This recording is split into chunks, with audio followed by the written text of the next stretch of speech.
De ballonfeesten op de Jouwer die gaan van de joen los. Allereerst als het ware talit. Want met huddewien en dikke buien is het net noffelijk ballonvaren.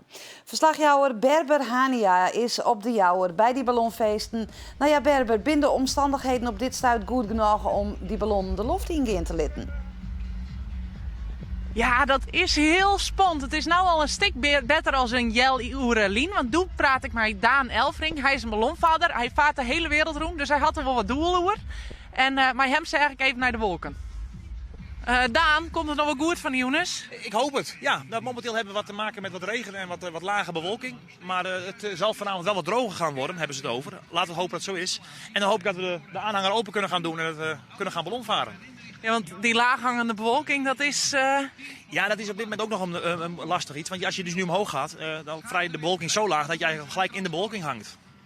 Dat is juist niet. Dan zie je dus niks, nee. Maar die bewolking, de verwachting is dat die vaan wat optrekt, zeg wat hoger gaat. Naar circa 500-600 meter. En dat is in elk geval goed voor een veilige ballonvaart. Ja, dat waar is zelfs net alleen nog van belang voor die ballonvaders, maar ik voor het publiek en zeker de organisatie, of net, Berber? Ja, dat klopt. Want ja, mooi waar betekent meer bezoekers en min waar betekent minder bezoekers. En Douwe Bijlsma, ja, die weet daar alles van. Want hoeveel kaartjes had je hem al verkocht van de Jonas? Nou, het aantal kaartjes voor Van der Joenen, dat kan ik die net exact vertellen. Wij verwachten het al zo'n 20.000 mensen, maar 4 miljoen. Dus dat, ja, als het waar een beetje maar eruit ziet, zat het nou gaat, dan gaat het hartstikke mooi worden. Maar stel dat de ballon net de lucht in kunnen, dan komen al die mensen dus verneerd. Dan komen alle mensen verneerd, maar er zijn natuurlijk meer evenementen waar dat het geval is. Hè. Als het naar Scooter Shields is, dan haast dat ik. En dat is, ja, daar kunnen wij verder weinig om verhoren, helaas. Risico van het vak. Dat is het risico. Maar Smit, dat, ja, is dat ook nou ja, een dure grap van je? Ja, dat is voor u natuurlijk net heel prettig, omdat met name op de start van de ballonfeest is het graag dat de ballon omheen gaat, omdat het nog 4 dagen te gaan is. Dus dan is het wel heel prettig als we dan sissen kennen, we herslagen joen hebben maar een heel soort ballon.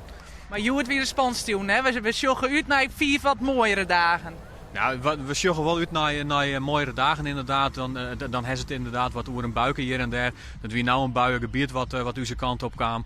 Maar voor Roen, Jouw, San en daarna ziet het er volle beter uit. Nou ja, laten we hopen op het beste. Het gaat hier nog 4 dagen terug, om te mij snijn. Dus we nog ja, alle tijd om te genieten van Benon.